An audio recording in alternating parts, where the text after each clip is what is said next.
Probably the 1966, I would say, because we came over, in the 60s. So my first sort of taste was the 1966. So do remember that pretty well. And what a lovely time to be, at that time in England. So you've been through a lot of the stories and a lot of the developments of players and countries and footballing teams. Of course, you saw England win it in 66. Yes. Saw them come close as well in 1990. Yeah, exactly. Yeah. So you saw the hand of God. Yeah, of course. Since we're speaking about Maradona today. Yes. And knowing that happened, knowing this happened with Maradona, knowing what he's like now, what do you think of Maradona still? Still on his prime and on his day, I do recall, obviously, I had the privilege of watching him throughout, two World Cups. And, you always think that one man can never run a whole team. But I do believe he single-handedly did, and I say single-handedly, he had to use his hand as well to win the World Cup. And in terms of what Ronaldo's bringing to the Portugal team, would you say there's a little bit of a parallel? Yes, again, this is a man, that's, he's done everything. The only thing that's eluded him, obviously, is the World Cup. And when you become a World Cup player, you've got your Pelés, you've got your Maradonas. Ronaldo needs to win the World Cup. And then you think when he does, he'll be on that, yeah? He's the player that, everybody looks up to, So you think once he does that, you think he'll be can be mentioned in the same sentence as Pelé and Maradona? Yeah. I think that's a big statement, isn't it? Yeah. I'm just going to ask a quick point here, because we've had the comparison with Pelé and Maradona. So there's a comparison between Ronaldo and Messi. Yeah. I've already said on the show, me and Paul have discussed it, that I think that Ronaldo is the better player. Yeah, you said that earlier. So I'm gonna tip it to you.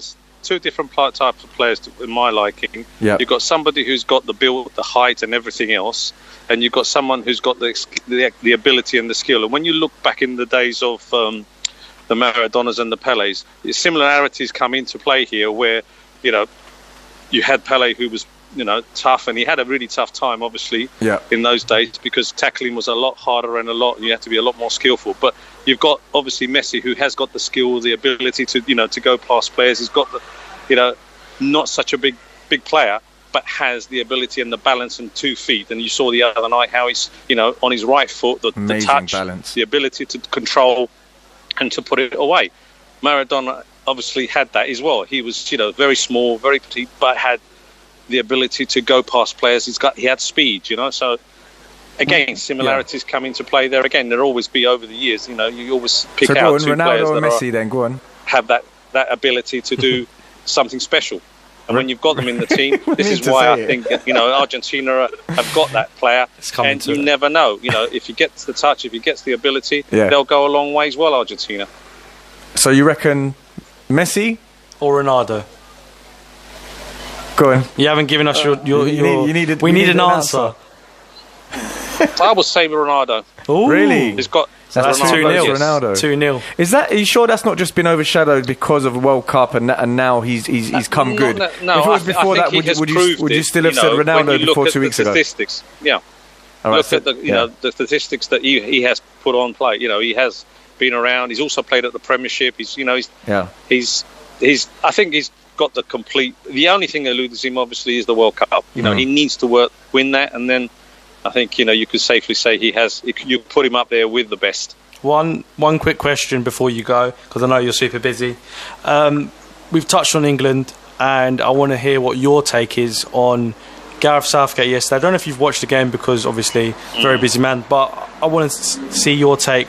Gareth Southgate's made 8 changes yesterday to a winning England team to play for the draw or play for the loss to get the better draw going further in the tournament. What is your take on that, and also England's chances? Well, the thing with Gareth Southgate, I can see what he's tried to do. He obviously wants to give everybody a game, playing, because if they do go further, that means that every player has had a touch, has been out there, he's played. But for me, you do not change a winning formula. You must stick to a winning formula. You've got to stay with the right type of team.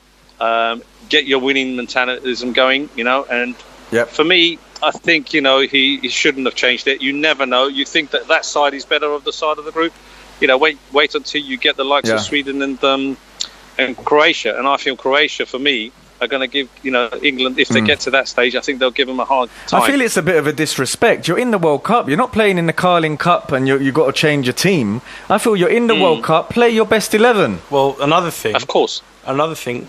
I agree. I don't know if any of you have seen the game when France played Denmark. They both played out a 0-0 draw. That I heard. I didn't see the game, but I heard it was as boring as you know what. So, but you need game time. You need ability. You need players to play. And when you're playing, you're on form. You have a little rest. Sometimes can change the metabolism of a player. And I don't know. It's going to be an interesting game on Tuesday. I think we've got to see whether that was a good, shrewd move, because Colombia are not an easy team for me. I think they're going to give. They need to up their game and they need to score early, England. Otherwise, the longer it goes on, they'll nick something, Colombia, and then we've got a problem. That's some great insight. Thank you very much for calling up today, Quaz. We'll let you get back to work. Hope everything goes well at Toffs Fish Bar. Yeah. Fish restaurant. And all the best, for you guys. Yeah, thank you very much. Thanks for ringing. And thanks for calling. Take care. Take care now. Bye, mate. Bye-bye. Bye-bye. World Cup Roundup on GreekBeat Radio. Goal. We like that one. It's the World Cup Roundup on GreekBeat Radio. Thanks to all the callers today. I think it's a nice place to end it up as well. Is there anything you'd like to say today, Mario? Anything else? It's been really good. I enjoyed it.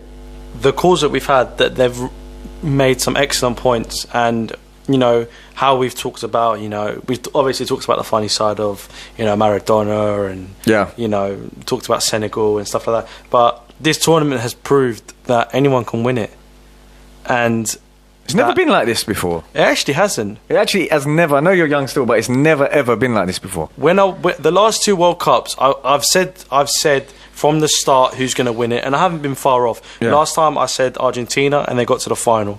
So it's a bit hit and miss, but I feel personally that this World Cup is the benchmark, and people are going to look to it. The next one's going to be in Qatar.